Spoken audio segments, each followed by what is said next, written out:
Good morning to everyone who's here in the classroom and to those of you who are watching from afar. My name is Bill Reynolds. I'm the HASP coordinator for this class, which will be taught by Professor Greg Lookerse, who teaches design and other things in the art department. He's taught drawing, he's taught sculpture in his career, new media. He's active professionally. And his topic is before you, can contemporary art help faith? And I'm quite convinced that another title would be how contemporary art helps faith. So I'll turn it over to Greg at this point. Thank you very much, Bill. Do you know how I can hide this bar? As an artist, I will be using a significant amount of images, and to have as nice a display as possible is key. The other thing about me, I'm a visual artist, and so I teach a lot of studio courses that are very conversational. And so there will be like a significant portion of, I guess, lecture here at the beginning. And of course, my first 5 pages of my notes came out like this morning. So like a good like my students, I'm ill prepared just as well. But so I've got my laptop here for notes. So if I'm like glancing over here until I can get to the 5th page. But if you have questions, if I'm on a roll, like feel free to raise your hand or do something. I'm fine with interruptions. I like being very conversational, like I was saying. But so as an artist and scholar, I'm trying the best I can to make sense of my area of study, which is not a very simple task necessarily, and the things that I produce. I am an active artist. I make a lot of different artworks, which towards the choose your own adventure portion of this talk, we can look at some of my work if you guys are interested in that. But I often wonder, how can I call myself an artist if I do not have any inkling as to what it is that I do? Lots of definitions of art are very circular these days. Things like art is anything we consider art, which then I wonder, well, what is art then? If we're considering things as those things. So I am a very logical person, unlike perhaps most artists. And so that kind of rubs me wrong. But my thoughts and methods are based on extensive reading in the fields of art history, art theory, psychology, neuroscience, and more. And my goal is to navigate the absurdity of the art world with the rigor of academia. So I start from a place of personal knowledge. Art has helped me in my life, as Bill mentioned. Obviously, the question is a bit rhetorical. Can it help? I believe it can. I'm personal evidence as to how. But the question is why and how. And so the goal of this lecture is to try to answer this question, because I know there are objects that exist in the world that if you look at them, they can change your life. And that seems bizarre to me. So this will most certainly be just the beginning of my thoughts, and perhaps I will end somewhere completely different with a completely different definition of art, because I know that defining something like art is troublesome to say the least. So, but as a note, I've been largely dissatisfied with the contemporary books on this matter. 2 of my favorite authors are Malcolm Guite and Dan Seidel. They, in my opinion, they have some of the most sort of sensing what is going on in the contemporary art world, whether it's galleries, museums, or even just like some local, from New York, Paris, all the way to Holland. I feel like they understand what is going on and are not antiquated and also not detached from the realities. So there's one book in particular by Malcolm Guite called Lifting the Veil, which I would highly recommend if you're intrigued by some of the things I am talking about here. So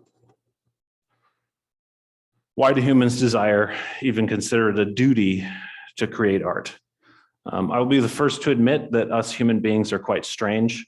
We do some strange things. We put duct tape bananas to walls. And whether we are products of a divine creative force or some sort of chaotic cosmic collisions, we are peculiar on this planet, and art is one of those things that is quite peculiar. Not only do we have a practice of making art, but many of these so-called artists consider it a duty that they must fulfill, like some sort of burden or drive. So my goal is to put forth some answers to the question above. And in order to answer this question, I have to define what art is. I can't just say, this is why humans do this thing, that I don't know what it is that they're doing. Which means, unfortunately, I have to delve into the next question of what is art, and why does every culture make art? It seems to me every culture that is a part of the archaeological record and continues to cultivate and make things today makes art, or these things that we call art. Through some of our individual actions, even though they're odd, pointless, maybe even questionable, at a large scale, long-lasting and ubiquitous human endeavors all seem to have some sort of function or use. As a species that's mimetic, that copies, that learns from copying, it's inevitable that useful endeavors will be copied and repeated over time by the very nature that they're useful. Mimetic evolution is a form of decentralized testing that does not require individual knowledge, but rather collective wisdom, which remains over an extended period of generations. Even if misunderstood as to the why, it's repeated over and over because it has some sort of use. And not all human endeavors have a function. So why would we think of art as a function? We have this sort of famous, I'm guessing many of you recognize this, but that banner there, Ars Gratis Artis, it's art for art's sake, which seems to argue that art doesn't need a function. It needs to just exist for its own sake. But I would argue, unlike machines, insects, chemical reactions, which are designed to execute specific tasks, human beings, as evolutionary biologists agree, are generalists. I like to use the example of this. It's like, what is this hand? Can they see me online as well? Okay, this. Hopefully that's in view. It's like, what is this for? It's not like hammers are for hammering. Plungers are for unplugging toilets. And yet the hand is like, it changes shape, first of all. It can grab things, it can throw things, it can touch things, it can be a gesture to express an idea. It's a multi-use tool. It's the original Leatherman, if any of you guys have friends or family members who carry them around. We are generalists biologically and literally, and I actually think that many of our practices are as well. So it's often said that human activities are pointless, but I think this is usually wrong, especially if they're ubiquitous. Human activities are not singularly pointed, like a cog in a machine. So all of the things we do aren't like obvious. A chair is for sitting, but a human, it's like, what is a human for? That's another big question. We're for many things. We do many different things. And so human activities are densely packed with multivalence, or lots of uses, lots of functions. Some examples might be things like hunting. Through the consuming of animal flesh, one is able to receive the nutrients of what those animals ate in a more condensed manner. This saves time and allows us to think of things beyond eating. Unlike cows, or like panda bears have to spend like their whole entire waking time eating bamboo, because bamboo has like no nutritional value. So if they're going to survive, they just have to just eat bamboo. It's not a great solution. I'm a designer as well as an artist. And so you can kind of see the way in which I'm bridging these ideas of thought, which I'll talk about later. But it also, not only does hunting allow you to feed your body in a more nutrient dense manner, it also builds community. When it takes small animals taking on a large animal, you have to work in teams, you have to, coordinate, communicate, often not verbally. If you know anything about hunting, you kind of want to be quiet most of the time.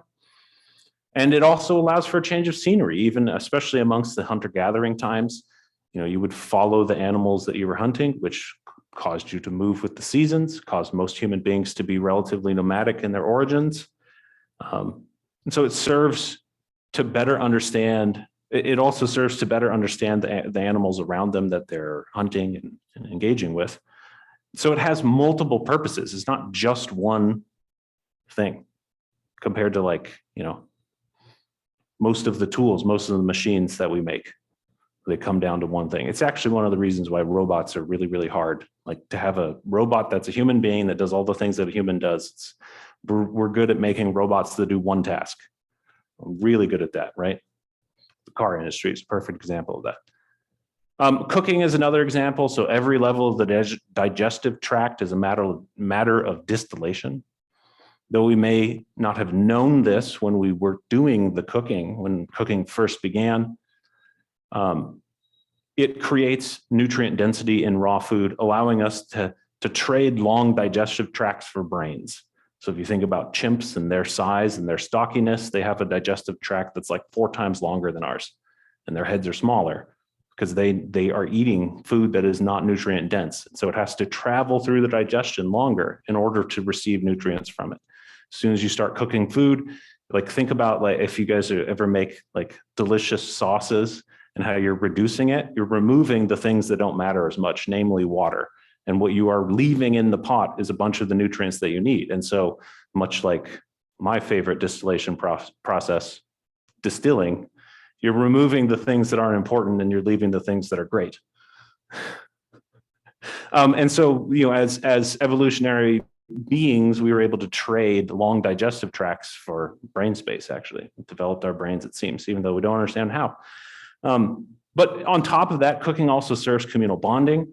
As we know from many studies, the families that eat together have more cohesion and all sorts of benefits just from eating together. It also serves pleasure. I don't know about you guys, but eating is one of my favorite things to do. And yeah, so it's again, it's like, how can you define what cooking is? Like that can be difficult. It's multiple things. What if the cooking doesn't serve pleasure? Does that mean it's not cooking? It's like, well, it might be serving, you know, your dietary restrictions, which is unfortunate, but I know the pain. Another example is speaking. Language is perhaps one of the most defining factors of human beings. It allows for an infinite combination of communicative messages. It can be encoded. It again distills information, and it changes forms to work at long distances through space, but also even through time. The written word is like elongating, and the recorded Zoom session is making permanent the ephemeral sounds that come out of my mouth. And so it's this multiple use tool. So I believe all universal human endeavors of some form, they usually involve saving time, life saving, and energy saving. I think that has to do with what we are as human beings, how we like to relax and be lazy. They're both efficient and effective, which is why they become so widespread. This is also why non-universal activities often do not spread beyond the cultural bounds, and the utility is limited to a certain environment, which means others won't adapt it. So there are tons of cultural practices that make sense when you live in the desert, but they don't make sense when you live in the mountains. So those things don't transfer over. They're only done in certain localities. And this kind of explains both the beauty of the human being, the monkey see, monkey do, but then it also explains the way in which cultures, the terrible consequences of cultures clashing, because they don't understand the realities that the different groups live in. And you can see this through all sorts of things. But then there's also a really interesting thing of like when you encounter sort of a new niche, perhaps you can look to cultures and people groups who have historically been in those areas to understand how to overcome. And so a perfect example is like farming techniques. There's this great book called The Poisonwood Bible about I think he's from Iowa, farmer going to the Congo, and he tries to farm the Congo like he would farm Iowa, and it doesn't work because it's not Iowa. And that's where it's like understanding that and seeing that you can begin to adapt. But I think that this really does serve to show that these universal practices are universal for the very sake that they're functional. And they are, and we watch each other and we wonder, what is that person doing? They're looking at someone, they're engaging in some sort of practice. Maybe I should do it too. And then I try it and I either decide they're a crazy loon, or I see that there's some value in whatever it is that they did. I think this is the only way that I can begin to start to make sense of art. even though I still wonder, so what is the function of art? Does it serve a function? This is an image from a Japanese tradition to create strange objects that have basically extremely limited function. And often it is questionable as to if it's a valuable function. But I do think, does art serve a function? Does it serve multiple? Is it like the other universals, or is it something unique?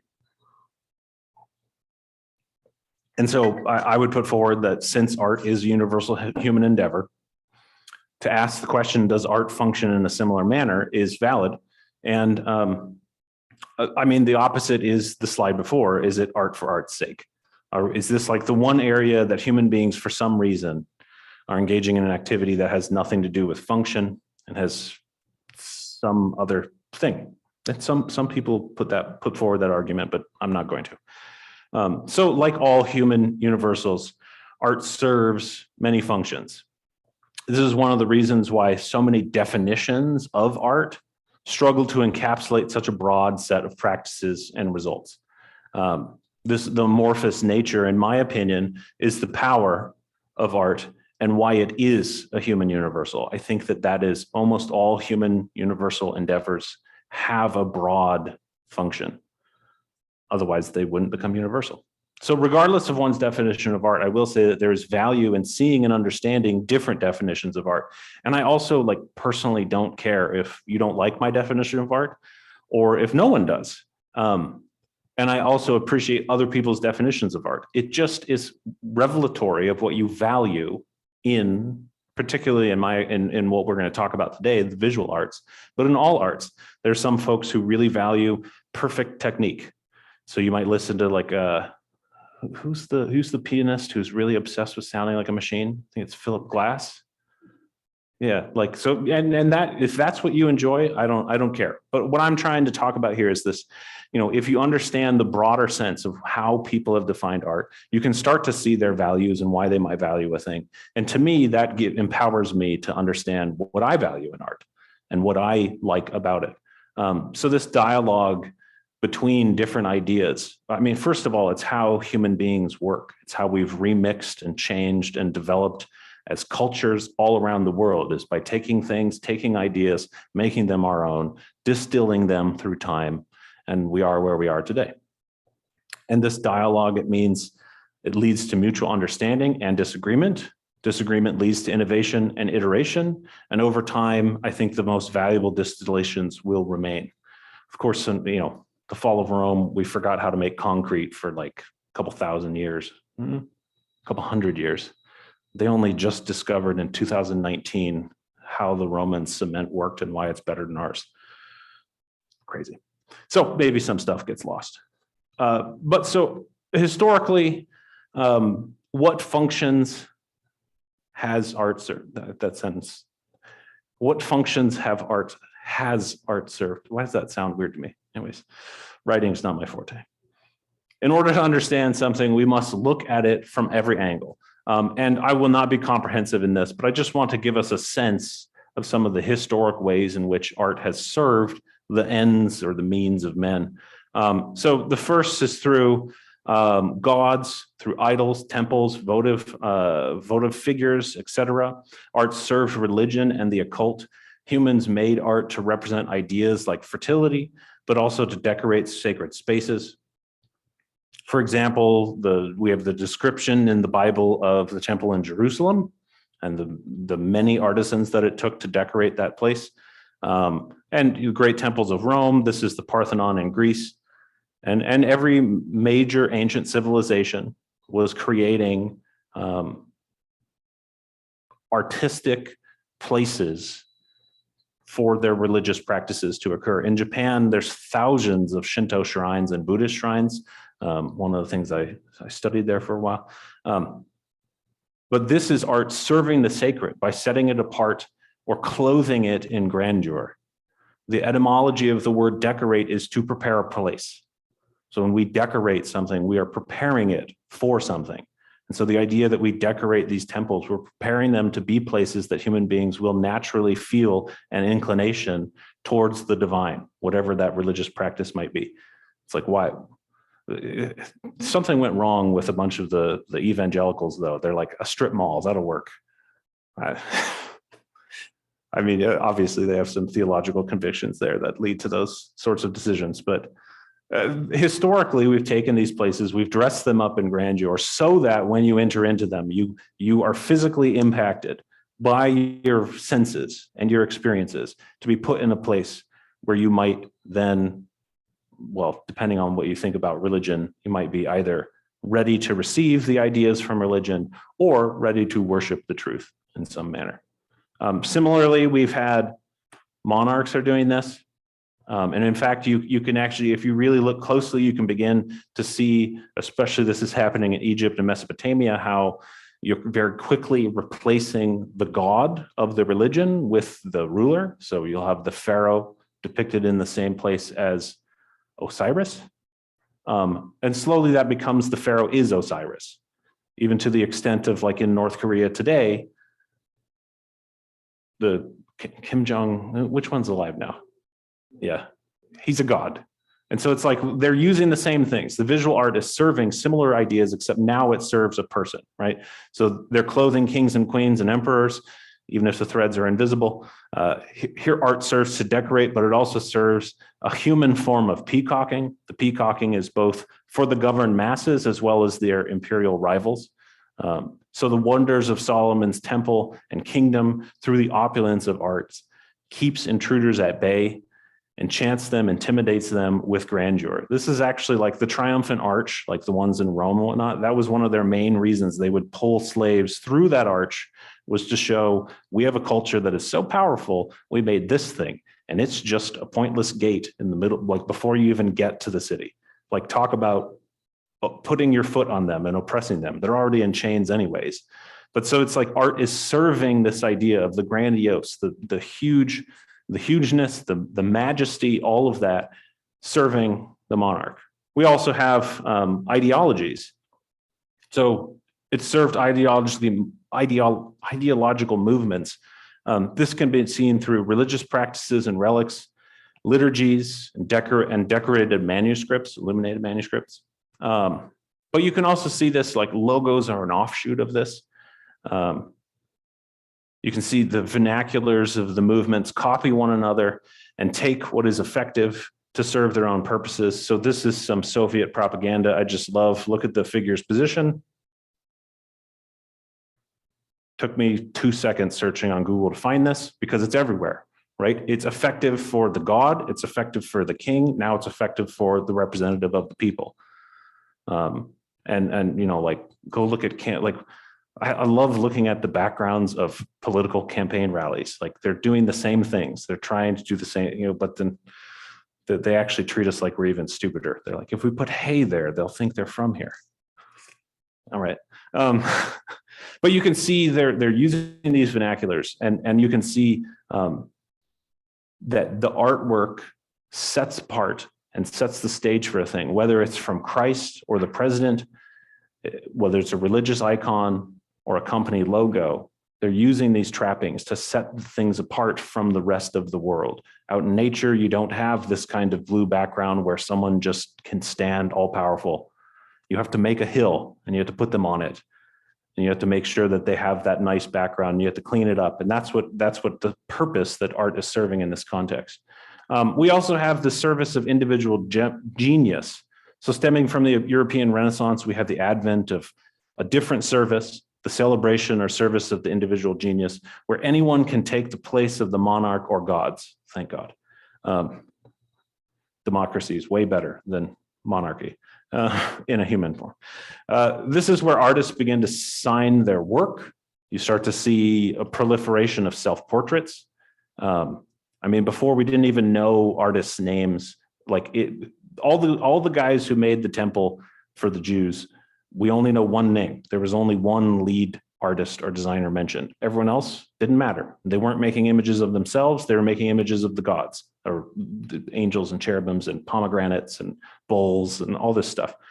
But now we come into a time where we start to appreciate the individual, and we start to get self-portraiture. We start to get the placement of the artist in place of king, in place of God. In some cases, there's I think it's a Degas self-portrait. I should put that one up in here. And of course, artists then begin to hawk their wares in the open market, looking to serve broader audiences with their genius.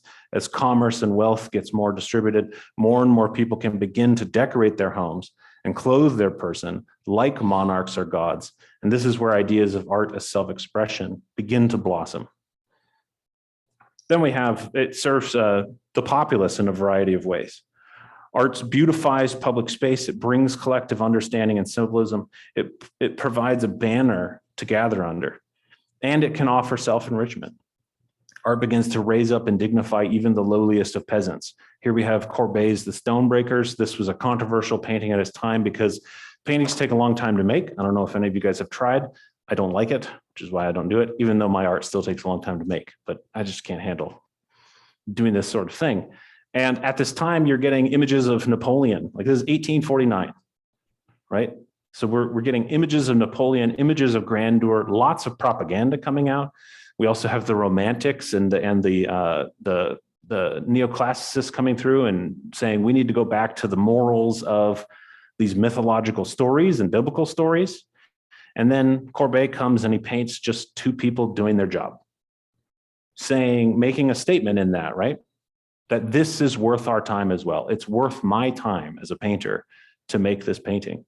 And so it's in that way, it's similar to some of the things that whether you like Dickens novels, which are always about, right, the lowest class, saying that there's something here in a little boy named Oliver Twist, or in these hard times, muckrakers, but even things like Dirty Jobs. I don't know if anyone's ever watched that show. But it's from this ideology, or not ideology, but this expression of saying, actually, there's something to be found here. And so Mike Rose goes down into the sewers and you find out that there's noble sewermen who are taking their job seriously. It's surprising. Who would have guessed it was there? It would have taken an ideology that valued individuals to do that. And that's where this is starting. So this is by no means exhaustive, but I'm trying to get a sense here of showing the multiple functions of what art can do before I talk about why art is successful in that realm.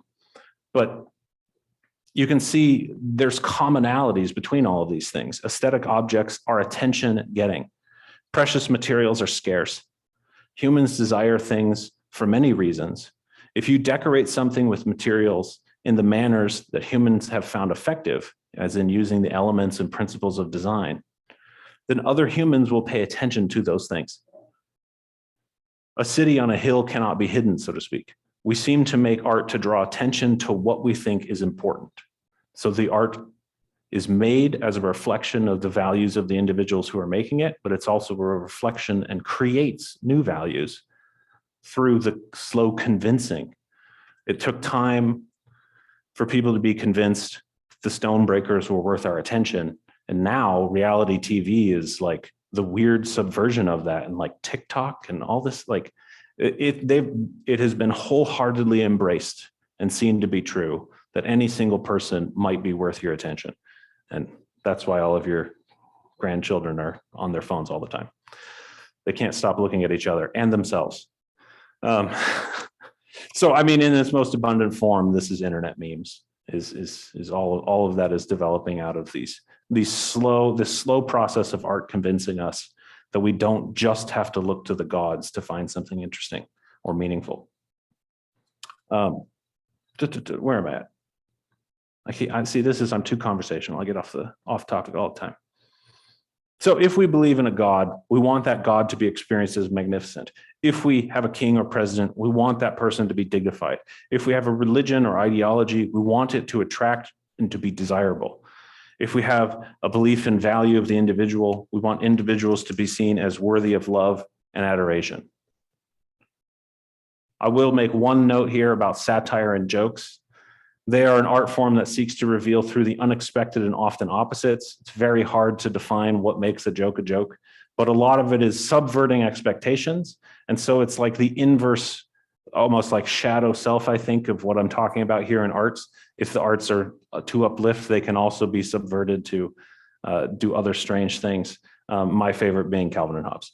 But this is why comedy often must attack established orders of things in order to show if someone says, well, this is a god, someone else has to say, the emperor's clothes are invisible. And it's through that somewhere in the middle, some sort of understanding of actual reality seems to be distilled. So art is used to draw our attention, to signify that something is valuable. But why do we do this? Art as decoration makes an a priori assumption about the things it serves. It makes the assumption that the thing is meaningful. No culture that is atheist makes art of gods with authenticity, only with satire. No culture that hates kings authentically paints a portrait of a king. It makes jokes about kings. We make art that has meaning and is full of meaning. We make art because art is meaningful. This relates to how we see the world. We see meaning. If you do not know what something is, you cannot actually see this. I'll get to that in a minute. Or if you have questions, how am I doing on time? Pretty good. I can kind of explain that a little bit more, but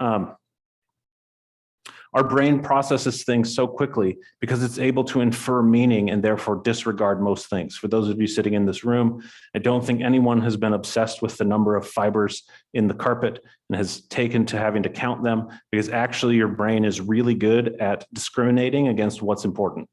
And so before you even had to consider it, you realize the floor is not that important, that indeed it's there. And indeed, based on your environment, pretty much everyone is fine with walking on it. And aside from any glaring, obstructions, you don't have to think about it. And your brain is doing that with almost everything. Which is great. Otherwise, can you imagine, you'd be like a hummingbird having to make sure nothing was going to kill you all the time. And this relates to how we see the world. So art is a manner of taking aesthetics that imbue signifiers of meaning to things. Then you apply them to the thing and you think it is that you think is deserving of being filled with meaning. This literally makes the thing capable of being filled with meaning. And you can see this through different ideas in this artwork. I won't go too much into this particular artwork, but there's sort of three main ways in which this occurs: through the sign, the symbol, and the icon. So a sign is a signification of a thing.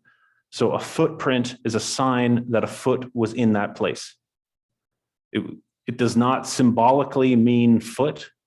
It means literally a foot stepped in this, snow or whatever, and was here. It's a sign, just like, red clouds at, red clouds in the morning, sailor's warning, red clouds at night, sailor's delight. It's a sign of a particular occurrence is going to happen. At the same time, we have the symbol, which in this artwork is, I think, represented by the definition of the word chair. So representation of idea that is abstract, often coded in form. The word red symbolically represents the idea of color to you, even if the color is not present. Even if the color doesn't exist in your visual field, you begin to think about the idea of redness, whatever that might be. And then finally, there's the icon. It's when symbols become stand-ins for far more complex ideas. So the Nike logo becomes more than just a representation of the company. It becomes the actual behemoth entity. Icons are extremely well-known symbols, basically, so much so that they can start to become disassociated from their original intentions, which is why things like pastors are always talking about, the icons of the faith. So you have a line like, pick up your cross and follow me. Jesus wasn't crucified yet at that time. When we think of cross, it has become an icon of everything that the Christian tradition represents. Whereas at that time, that's not what it meant at all. It was a tool for torture and murder. So when Jesus is saying that, he's not talking about the crucifixion to come, because he hasn't been crucified yet. People don't know it's an icon already. That's what I mean by icons get so disassociated, like the Nike swoosh. Is anyone wearing Nikes in here? Does anyone know why a check mark? Yeah, well, that wasn't originally that's their theme now. Does anyone know who Nike is in mythology? No. Yeah. Greek goddess of victory. Yeah, and what did he have on his feet? Wings. Wing. And what did Nike originally make? Shoes. If you look at the shoe, the check mark is an abstracted wing on the side of the shoe. But that doesn't matter anymore, even though I think that's really interesting. I always see it now whenever people are wearing Nikes, it's like they got little wings on their feet. But that's what I mean by it's become an icon. Like it no longer needs to be associated with the original symbolic meaning.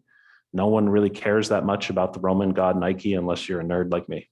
But it does represent, everything that the brand Nike is. I guess Michael Jordan, good shoes, and jumping really high. I obviously don't do those things. If it's not the people online, maybe they can't tell. Art can function in a lot of these realms, so when I say art is something that's meaningful, you might be asking, what sort of meaning am I talking about? This is not necessarily symbolic or significant, as in signifies or signs, but rather an embodied experience of things that can be meaningful. The sign points to a ramification. So a red sky in the morning is sailor's warning. Red sky at night is sailor's delight. A red sky signifies a storm is coming. Symbols represent an idea. The cross is a symbol of Christ. It is meaningful because large swaths of people have accepted it as an intrinsically connected to the original event. Here we have an interesting piece by Richard Long, a line made by walking. So this functions in both senses, weirdly enough. So it signifies that a person walked on this grass enough to leave a mark in the grass, which is not that exciting. But this happened in a time, 1967, where artists were thinking about the physical impact. So we've got like Jackson Pollock coming out with all those splatter paintings. And so it actually carries both. It becomes symbolic, so to speak, of the artist as an actor in space, doing things to materials. So art can function in both of these realms, and it is different in a different manner than language does. After all, language is a series of symbols, words, signs, whereas art is an embodiment or meaning in a location, usually a physical object, but artists, of course, blown this out of the place. So someone just sold an invisible sculpture that's made out of nothing. So what is, is it an object? But but material, time, space, all of those things can become the object, even if they're not actual objects of our contemplation. They're vessels of meaning that you can experience. So for example, St. Peter's, if any of you have been there, makes you feel small. It doesn't change you in any way. When you walk in, your physical size does not change, but suddenly you feel small because that building makes you tiny in relationship to it. You feel the weight of God's heaven above you. Your sound gets lost in the vast artificial chasm. You literally experience what it means to be small. And when you're in that space, no matter how big of a personality you are small. For me, when I saw the altar piece, I always forget its name, but the thing that stands over the altar, it's 8 stories tall, and it's not even close to the top of the ceiling. It's insane. That thing is huge. But so in this way, if artworks are embodiments of meaning, what exactly do I mean? So art is when the material transcends materialism. Take a painting. It's pigment suspended in dried oil, adhered to woven canvas. But it's more than that. It transcends the material reality of what it is because it has been imbued with meaning through many, many manners. It begins to embody serenity when it takes the form of Monet's water lilies, if you've ever seen these in person. But even the entire series Game of Thrones, I don't know if anyone's a fan of that, but maybe some of your relatives are. They understand this implication. In it, you actually need to sit on the throne. There's a reason the throne is there. It literally, and more importantly, figuratively, makes you the king or the emperor or whatever. The artwork is an incarnation of meaning, which makes it more than materials, which makes it matter, so to speak. That's kind of what I'm trying to get at with this idea of what is art. One moment. I know if I leave this uncapped, it's going to end up on the laptop. It's just the way things go. But so today, this definition of art, like I'm trying to get at this, what people are saying in the art world today about art, why it's so broad. We have like this we have to deal with. So today, art is when material is made to be meaningful through artificial rearrangement. So when the artist takes a urinal, twists it on its side, puts it on a pedestal, now it's meaningful compared to when it was useful on the wall. And this happened in 1917. Where it takes us a long time to incorporate ideas, I think. So again, let me note that you don't need to agree with this. When art served kings, art was more likely to be defined as something well-crafted, aesthetic, something beautiful that glorified the king. When it served God, similar ideas, except towards the ends of God and God's ultimate truth and beauty. When it served the individual, it was far more about authentic self-expression, which you see this all the time. Actually, it doesn't happen in like the highest echelon of the art world, but I think a major understanding of art is self-expression. And so in that sense, it's like, doesn't really matter if you're good at painting. It matters if you expressed yourself, if it was like a therapeutic practice or something along those lines. That's like, again, completely fine by me. But when you encounter this, it's like, well, that's not a self-expression. In fact, it's like he's trying to destroy the ideas and the notions that art needed to be beautiful. And weirdly enough, he actually proved it himself false. There's an interesting interview with Duchamp. This is just a side note, but he's talking about these, he called them ready-mades, things he found readily made in the world that he could then put in the gallery. And he said that he was trying to find aesthetically neutral objects that weren't beautiful, but they also weren't ugly. Because he didn't find that, he wanted to completely disassociate aesthetics with the conversation of what art is. He really liked chess, by the way. So you can see some of what he's valuing in art. And weirdly enough, like that isn't what happened. By association of veneration, these objects have become aesthetic objects. They are frequently, if you read throughout, especially after like 1960, writing about these things, they're constantly talked about how they are discovering beauty in the most mundane things. Who would have guessed that you could enjoy the color of the porcelain of a toilet, the scrawling of almost like a graffiti, like R Mutt 1917 on there, the weird patina of where it was disconnected from plumbing. It's like, that's just what we do. Like it's interesting. He was, I think, thoroughly proved wrong, which is why he turned to playing chess in his later years and claimed that he was working on an artwork that he'd started when he was 3 years old. And he did do like a couple pieces, but his last piece is, some people get really mad. They think that his last piece destroys all of the ideas he was trying to do. I don't know. I think it's more that he's being honest with that he was wrong earlier. But so you can see like what modernity and postmodernity have revealed is that art is broader than any of these specific realms. If we use them as definitions, then it is like using a narrow definition of other realms like food. So like what if we took a narrow definition of cooking to say it's French cuisine, the finest of cooking? Perhaps some would say that. This means that every other form of cooking is inferior or not even cooking at all. But a broad definition of art is when material is made more than what it is made of. This definition serves all manner of ends.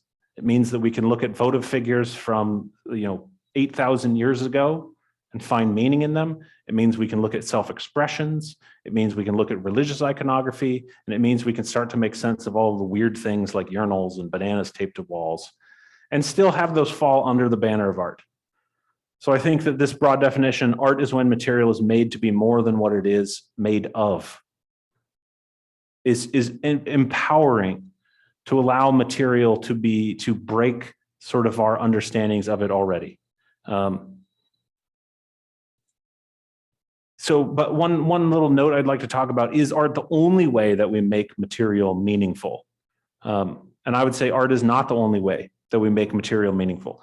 It's the artificial manner in which we make material capable of carrying meaning, so to speak, or imbued with meaning. So some of the other ways, for example, that I think we'll all understand,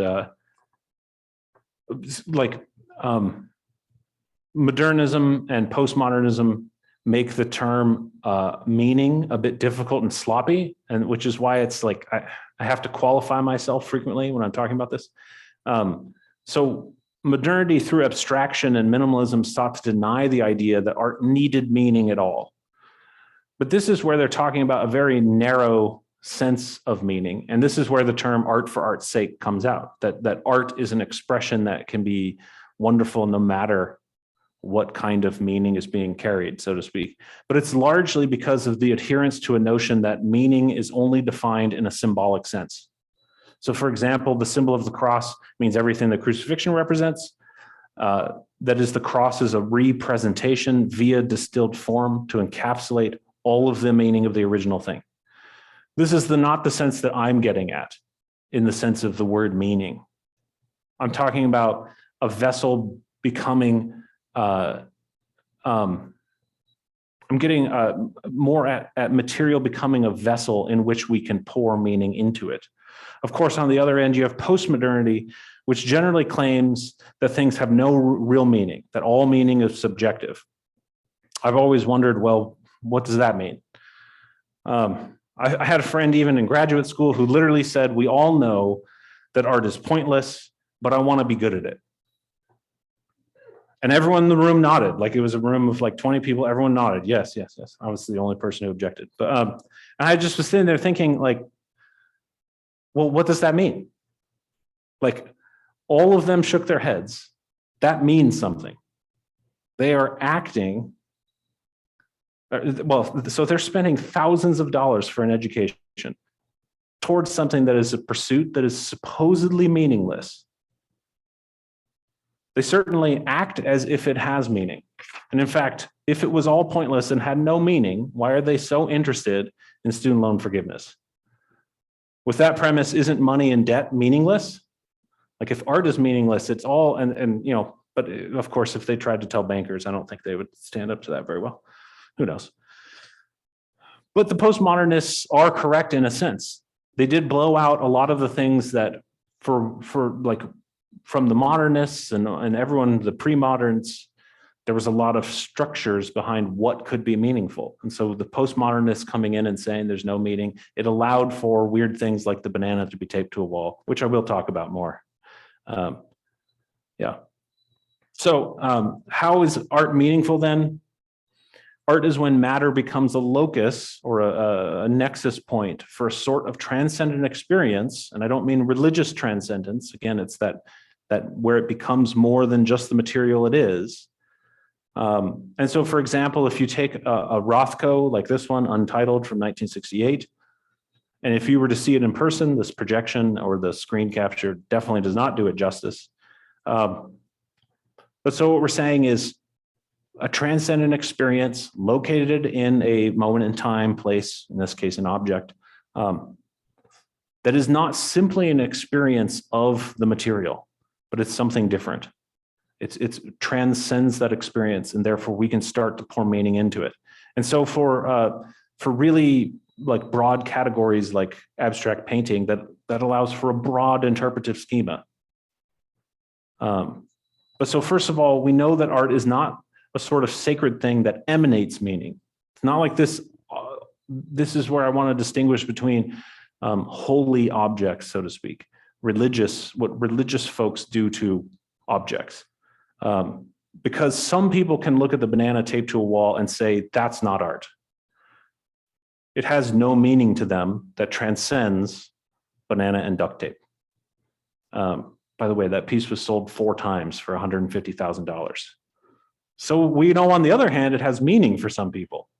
$150,000 worth of meaning, apparently, which is intriguing.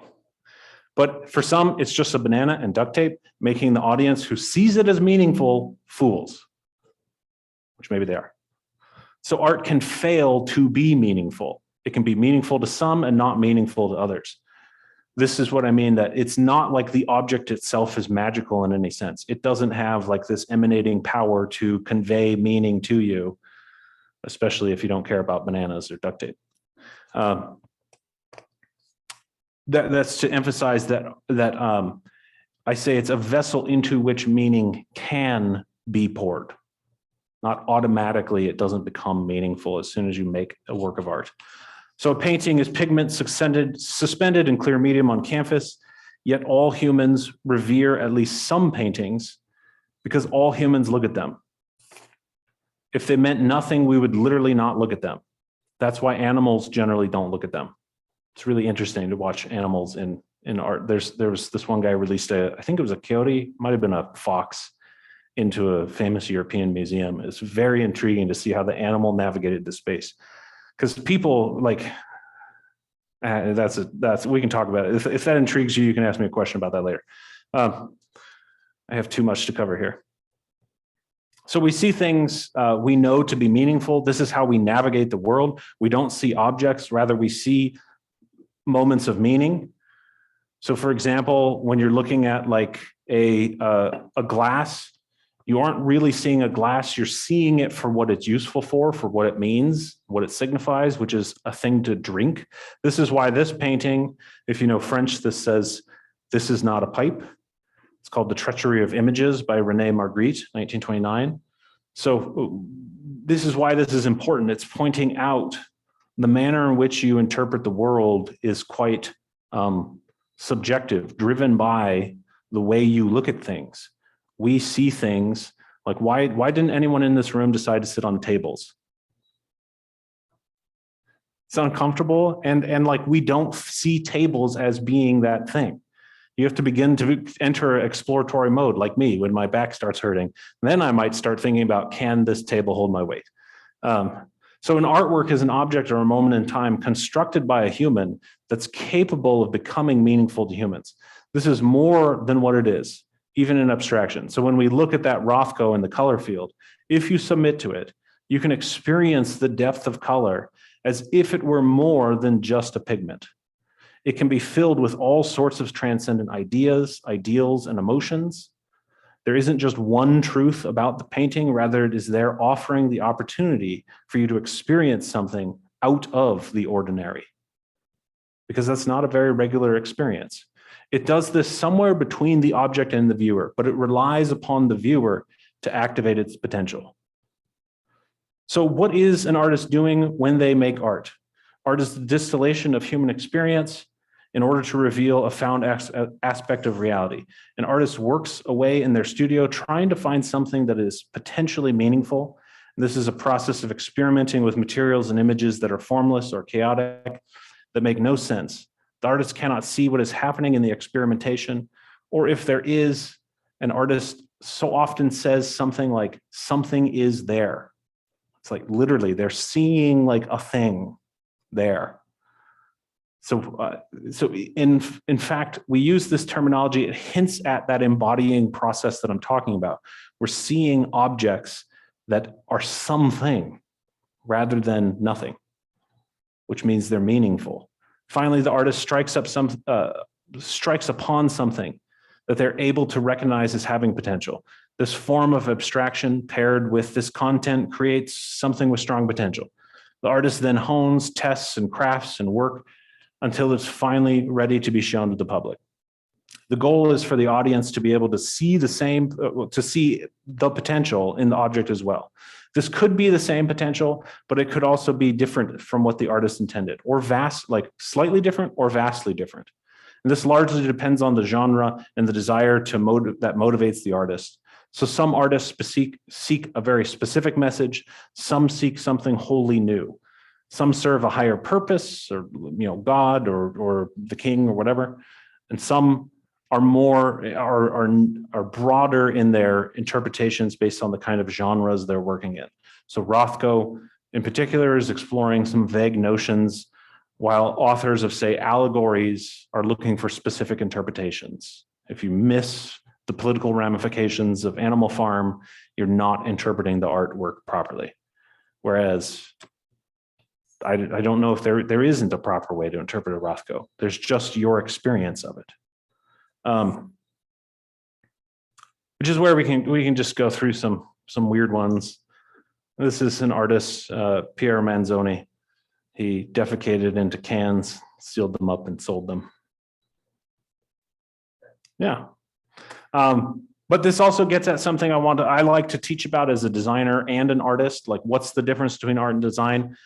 This is one of the world's most famous designers right now. This is Stefan Sagmeister.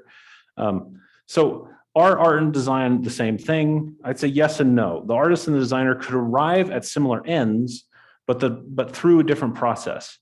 The design process starts with an end in mind, then it explores and morphs until it meets that end. So this also means that a designer can fail at something. If a designer sets out to make a chair and it isn't comfortable and it doesn't hold your weight, it failed. Whereas an artist could make a chair that fails for some other reason. Like that could be an interesting object. So the artistic process tries to achieve as pure exploration as possible in order to have no end in mind. It then selects what it finds based on personal proclivities until it settles on a final product. So both objects can be encountered by the viewer as art, because again, part of this is the viewer finding something meaningful and then connecting with it and pouring meaning into it. So could you connect with a poster that was meant to advertise a play in France, in Paris, in the development of posters in the early 1900s? Could you now see that as far more meaningful than just, at some time in November, the Moulin Rouge is featuring something? Absolutely. Like, there's a whole entire gallery in Boston called the Poster Gallery, and they just sell old posters. So now those objects that were from a process of design, this needs to advertise an event, we can begin to see them as more meaningful, some other form of experience that's valuable. And Sagmeister does this as well. So this is a promotional poster, and his whole entire thing was, I think he spent the money he got paid to speak at the event on all kinds of junk food, and then he stayed in this room until he consumed all the junk food. I like noticing his ribs, and like he gains like several pounds in the process of doing this. And so this is like, and he also famously, when him and Jessica Walsh had a studio, they would work for 3 years on client projects, designing, and then they would take a year off and they would make art for a year with their whole entire studio. So he's like this cross between, and this is why I love teaching art and design, because it can go, I like being utilitarian and I also like being exploratory. So why do we need art? It's very hard to know things. Life is filled with chaos and so many problems that humans face do not align with the material fact. Even now, our own society is questioning the nature of scientific facts. Art is a way to wrestle with and eventually reveal aspects of reality that are hidden from plain view. This is why transcendent themes are so common in the arts. We see as though through a mirror darkly, and art is a process of distilling human experience down for a moment so that we can examine and experience just one aspect of it. This is why movies don't show characters going to the bathroom, or as I think Hitchcock said, it's life without all the boring parts. This is what the story is about. The story is about how Romeo and Juliet and how they might consummate their love and live happily ever after. We need the artist to remove the distraction so we can focus on that, because that's what the story is about. That is the meaning that we want to find in it. This is literally why we put artwork in frames. So what does this mean for the audience of an artwork? They have to pay attention. Pay is an interesting word to use there. So you can walk right by an artwork and almost literally sense or experience nothing from it. This is the proper response, in my opinion, to lots of advertisements and posters that are trying to get your attention. Don't give it to them. But if you don't pay attention to a thing, then its transcendent effect will not be achieved. It's also the case that many of these artworks are encoded or obscured or require outside knowledge in order to understand, and only if you have the right eyes to see, so to speak. Some might say, isn't that wrong? And I would just counter back with, well, Shakespeare wrote in English. Paintings require the viewers have sight.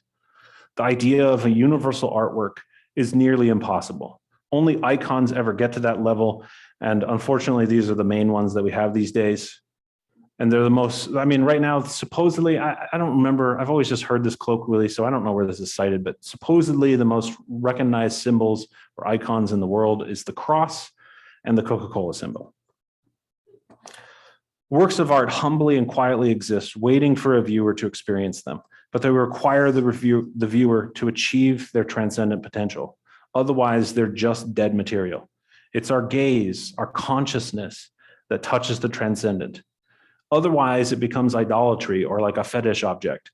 And this is where things get like confused in the sense of the objects becoming powerful.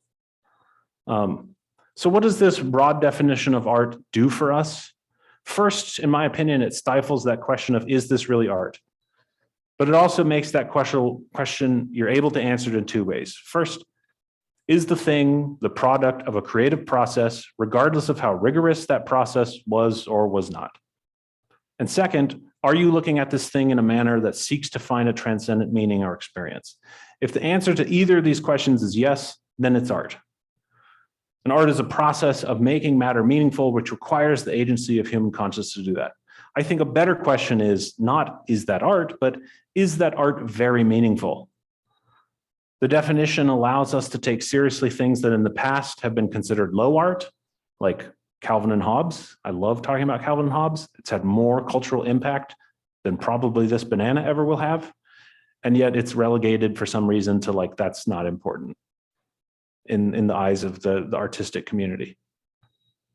Although most artists love Calvin and Hobbes. It's, it's always the other person who's in the wrong. So the definition also allows us to take seriously things in the past that have been considered low art. Oh, I already said that. It also enables objects that do not have the highest degree of skill to be rich with meaning. So people who aren't as skilled as John Singer Sargent can still make paintings. It enables base and low materials to place at the table. You don't have to have the finest paints, the finest pigments. You don't have to have actual gold leaf or something like that. You can use other materials, cardboard, duct tape. It makes room at the table for all manner of narrative or idea, at least in the form of exploration, if not in actualization. So we can have stories of normal people. We don't need stories of kings and queens. And it means that every aspect of life is potentially meaningful. And that the question then becomes, of all experiences and material in life, what is the right application for this to be framed in a manner that other people will see the meaning that the artist maybe saw in it? I think I'm going to stop. I talked about other ways that things become meaningful, but I've rambled too long on that. So I want to jump to some of the artworks. And we'll start with this one. I have to be honest, I hate this work of art. Not in the, I don't think it's a high quality work of art. I actually do think it takes a particular brilliance. But so in 2019 at the Basel Art Fair in Miami, Florida, Mauricio Catalan had this work installed. It is a banana duct taped to the wall. He did try to stipulate how big the duct tape should be and at what angle, but it's not the banana and it's not the duct tape. So like famously, another artist came into the space and ate the banana. That was not like marking the Mona Lisa, because the banana is not the work of art. It's the idea of the work of art. So when you purchase this, which for institutions or people, we don't really know, did purchase it, you don't get that banana and that duct tape. You get a certificate that explains what it is. It's a banana duct tape to the wall, and it's signed by the artist. So it's titled The Comedian. I think that a very, like some of the ways in which I interact with something like this, especially this happened like when you get hired at Hope as a new professor, you like get put in a group of all the other professors. And this was happening with all of the new professors while I was one of them as well. And, I'm talking about like, what's going on in your field? And it's like, engineers and scientists. And I'm like, oh, this is what's happening. If you look up, art right now, this is what's happening in my field. Kind of, if to some extent, I felt like I needed to have some sort of intellectual, like making sense of or explaining to do. But so a friend of mine, we did a podcast where we talked about this for an hour and a half. And at the end, I actually came up with an interesting interpretation that if I hadn't have spent so much time with it, I wouldn't have gotten there. Because the number one thing that this points out is what a joke the art market is. Art fairs exist to sell lots of artwork. And through the release of the Panama Papers, we know that the art market is rife with money laundering. So the idea that this is selling for that price does not necessarily connect to some form of valuation that's based off of skill or beauty or anything like that. It could literally just be a good way of changing money.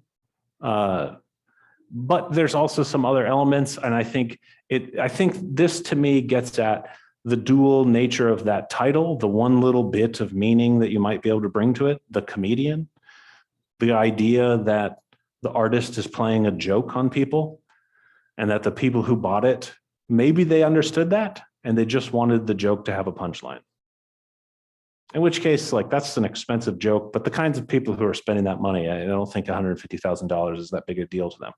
Besides, they get like bragging rights now, I guess. So it becomes meaningful for them in a different sense, for the next year or whatever, they can talk about that at their parties, that I'm the person who bought this. And if that's what you need, and that's fine, great for you. But then I was thinking about it a little bit further, and I was wondering, what if what he's saying is that this is more like a self-portrait? So the artist is a comedian, and it's like the original stupid slapstick joke, right? The banana peel that you slip on. And the idea that maybe the artist is just a bruised banana who's barely held up against the wall with a piece of duct tape. And actually, like, it evokes some emotion from me as an artist, thinking about it in that manner. And again, with this broad definition, it opens up the ability for those things to be interpreted quite broadly. Let me get to the piece. This is a good story, but it's too long. We only have 15 minutes left, and I want to get to some questions. So I want to go to this piece. This is the image on my opening slide. This is one of the pieces that, in my opinion, like, one of my goals as an artist is to help particularly people of religious faiths to re-engage with the arts. The arts used to serve the faith in a very large manner. And I don't think it necessarily has to, but I think it still does, actually. So this piece, I mean, when you guys look at this, what do you guys see? The piece itself is fully on the left. The right is a zoomed in detail. So it's not an actual diptych. I'm just zooming in so you can see it. How would you describe it?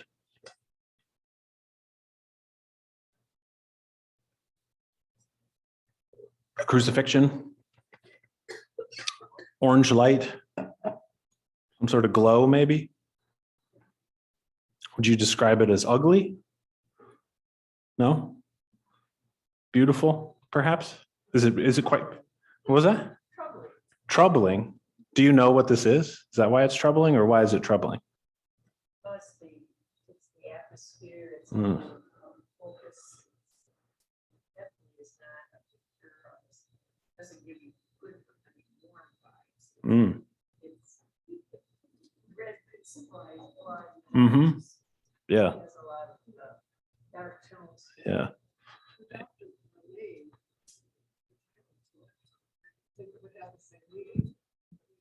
I'm the wrong person perhaps, but the fact that there are bubbles and that had to be labeled for me for it to sort of hit me that Yeah. this was an immersion into some sort of fluid or other. Yeah. So in the 1980s, there was a huge, mostly driven by evangelicals, a huge attack. Maybe some of you guys remember this, on the National Endowments of the Arts. And because of the culture wars that occurred then, the National Endowments for the Arts no longer grants particular artists grant money. And it's part of that was stemmed from this piece, because what you're looking at is a photograph of a crucifix submerged in the artist's own urine. And so tons of Christians argued that this was sacrilegious and that this was an attack on their faith. I want to argue something differently. And I absolutely understand that response to it, that visceral response to it, because I have that as well. But then I start to, if I give the artist some grace, Andres Serrano in particular is a Catholic. He did almost get excommunicated for this work, but he has made some other work that's really powerful. But this is a whole series called these immersions, where he takes objects of the Christian faith and he submerges them and photographs them in different materials. And he was struck by this one and the way in which the light glowed. And I like to think of it like this.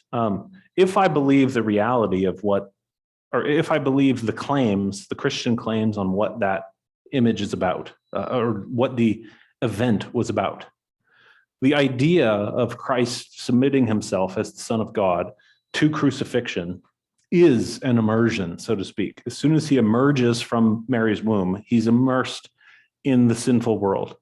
And if you perhaps enjoy another representation of Christ's story, the film The Passion of the Christ by Mel Gibson, you see sort of a more, I mean, that movie is very difficult for me to watch. It's just gory. It's a very realistic depiction of Romans who are particularly good at torture. And so when I think about this on a conceptual level, there's something interesting that happens. The reality is that Christ was immersed in a disgusting world, one that might be filled with things like blood and urine and feces, which is literally what happens when humans are born. You're intermixed with all of those fluids. And so to some extent, it's actually truthful that the crucifixion was immersed in something like urine. And the thing that I find incredibly powerful about this piece is that in that, it's not that ugly. There might be some ominousness, but there is like this glowing light that comes from it. And I think about that. And to me, this is my favorite image of the crucifixion because of that, because it takes the reality of the disgustingness, and through that, it displays something that to me is an incredibly beautiful image. And so it allows me to wrestle with these ideas that are both true. If you are one who agrees with the faith, it is a beautiful image and it's immersion in sinfulness and disgust. And how am I going to conceptually deal with those two things? And to me, the image becomes far more powerful than just a crucifix or some of the worst depictions of Christ that I've seen, like in the world. Instead, it becomes this powerful paradox of both ugly and beautiful at the same time. And whereas I personally wouldn't be one to submerge a crucifix in urine, I'm thankful that Serrano took that risk because I'm grateful to have this image. But I'm not at a place where I could do that action and not feel terrible within myself. And maybe he does feel terrible about it. But so in that manner, so the whole entire point of this conversation of me thinking through what on earth is going on with art is responses to the ways in which I've seen art be interpreted, whether from Christians through my grad school compatriots, and this understanding that art has changed my life and it has impacted me. And that, like I said at the beginning, there are objects I can look at, there are places I can go. And if I allow myself to experience a work of art, it literally will change my life. It'll cause me on the days that I look at this to continually think about Christ. And so in that manner, no matter what, the title of the talk is, Can Art Help Faith? And it absolutely can. Because if artworks are these things in which you can pour meaning into, and you can experience that in a physical sense, so to speak. If you can load up an image on your phone, or if you have an artwork in your house every day, like my hope is one day to own a print of this photograph so that every day I can start the day by looking at it. And it's like, because what happens when you engage with an experience of work of art, when you become attentive to it, it's suddenly those meanings become an experience that you get to have. And so in that manner, like, absolutely, art can help faith. If you find art that does that for you, like, and that's what I mean. I love having this broad definition. Like, there's a coffee shop near here that has a bunch of images of Jesus, and I do not like any of them. But I understand that some people do like them, and those are meaningful for them. And we don't have this conversation of like, well, is it really art? It's like, that doesn't matter. What matters, it now puts the onus on you of, is it meaningful art? And it's like, it can be for you, in which case, excellent. Who cares if it's not for me? And if you don't find this that attractive, that doesn't hurt me. I'm fine with it. I do think it's a shame that Christians attacked him so much for this, but because I think we, as a person who is a Christian, I think that Christians have a debt to Andres Serrano for making an image that is so powerful conceptually and to experience. Questions? Yeah. Oh, Otherwise, the people at home don't know what's going on.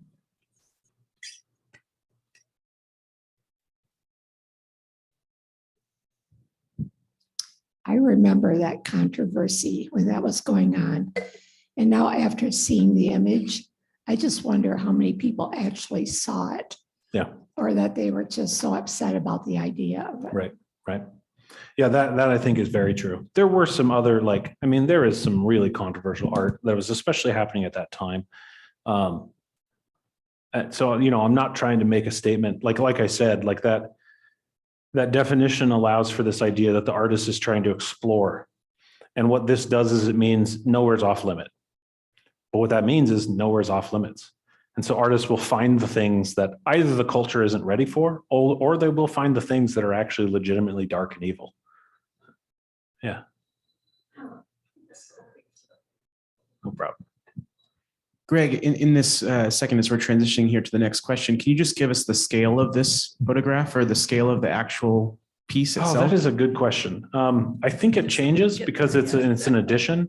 The edition I've seen is about 36 inches wide by 48 inches tall, probably. But I know it changes. Since it's a photograph, he can change the size of it. I was just thinking, the different views of Christian. I know this Catholic tradition, a tradition of self-sacrifice and denial when you take up your cross, it fits very well. But then if there's the gospel of prosperity, would definitely hate this picture. Yeah. Because they think of everything, it means money, it means status, it means Yeah. getting everything you've ever wanted. I'm reticent to Google image search. I'll Google image search something really quick. You never know what comes up on these computers but one of my favorite jokes, this is a joke image about Jesus from a very sacrilegious movie, but they have this statue they call Buddy Jesus, which is just Jesus like pointing at you and giving you a thumbs up. It's like some people might really like that one. Based on the theological implications of what they believe. Yeah, he's winking. He's your buddy. Greg, we had a question come in from those listening at home. Can you elaborate a little bit more on some of the texts that you mentioned at the beginning of your lecture? Sure. You had talked about Poisewood Bible, and I believe you talked about a couple of art pieces as well, Lifting the Veil. Can you explain some of those and say them again, perhaps, for those at home? Yeah, so Malcolm Geit's Lifting the Veil is a really it just came out in 2021, and it's one of those books that I read and I was like, he wrote the things I wanted to write before I wrote them. So it's very similar in topic. It's a very short book, and it is this description about poetry. I actually think the poets are defining art in the most interesting manner. So Wendell Berry has a great book called What Are People For? In which he discusses the role of poetry in our lives. And then so Malcolm Geit's Lifting the Veil is this conversation about how art is, like I said, it's that thing that allows us to see past our dim reality to a truth through distillation. And so he talks about poetry in that way. I had this whole bit where I was going to talk about what the difference in how stories function and poetry functions and music functions and visual art functions, but we didn't have time for that. But a lot of this is being developed off of the ideas of how Jung and Erich Neumann discuss the way in which human beings interpret symbols. And so there's a book called Man and His Symbols by Jung, and then The Great Mother and The History of Consciousness by Erich Neumann. I find The History of Consciousness is the more readable of those three texts. But they're getting at how human beings interpret meaning. And then there's some really good books on the neuroscience of how visuals impact our psychology. So there's a book called The Aesthetic Brain, The Aesthetic Brain. And so it's about kind of the phenomena of what is happening. Like it gets more into some of those things I was talking about when I said like you see meaning in the world, not objects, which would take a very kind of, it would take a little while to explain, but if there's no other questions, I can talk about that. I don't know. Yes.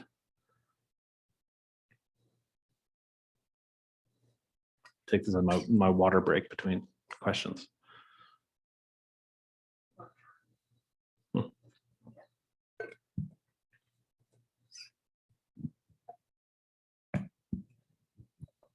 It's kind of ironic that the symbol for Christ is a cross, Mm-hmm.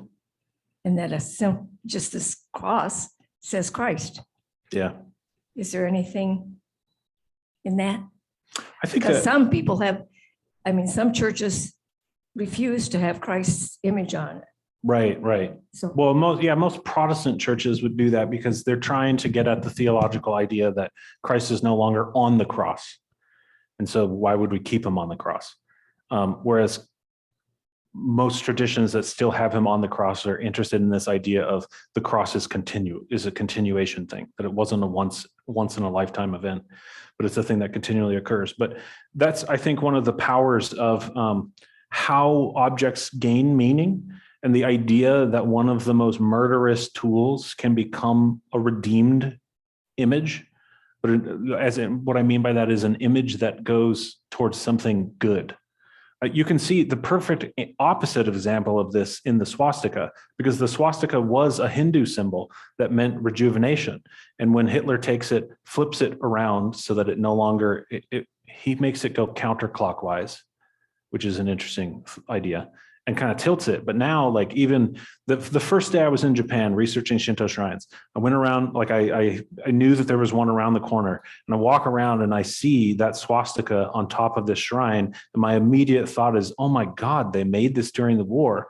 And then it was the realization of, no, this was pre-war. This is way older than that. And the swastika didn't mean that. But even in that moment, before I could conceptually understand what was going on, that image carried that meaning to where it jarred me. You know, I thought, oh my God, like, wow, the connection was between the Japanese and the Germans was more than I thought.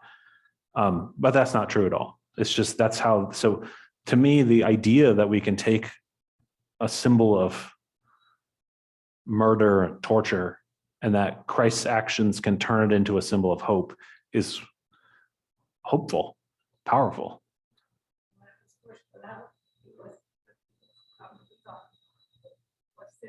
you know, not thought evil of it necessarily, because Right. it was with image as evil because of what was used by. Yeah. Excellent. Yeah.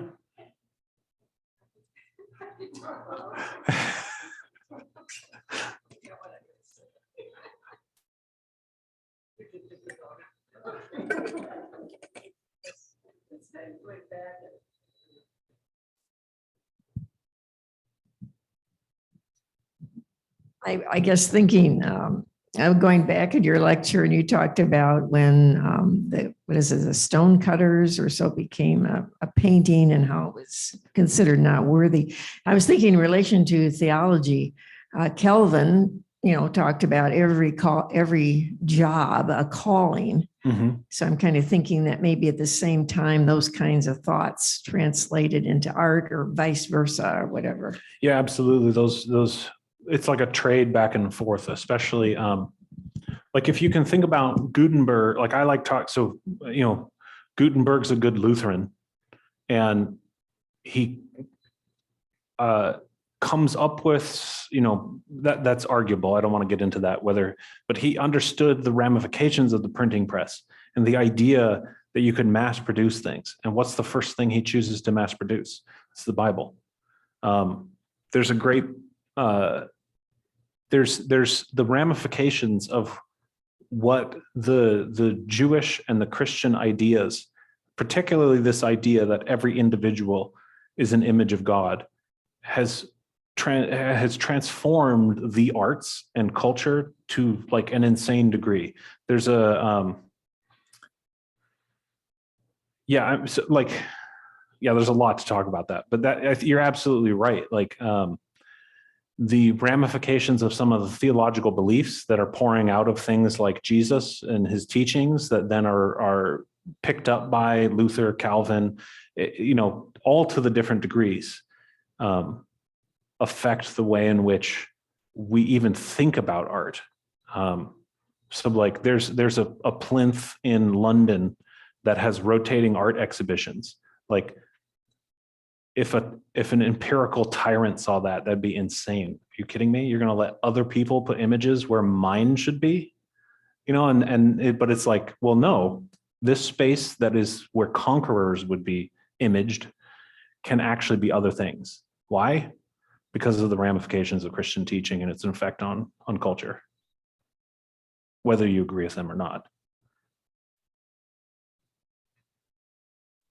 Excellent. Thank you all. Thank you, Greg. It was a fine presentation, very stimulating and challenging. Are there anything more that we should do? Nothing from the virtual audience? Okay, then we'll just say. Thank you.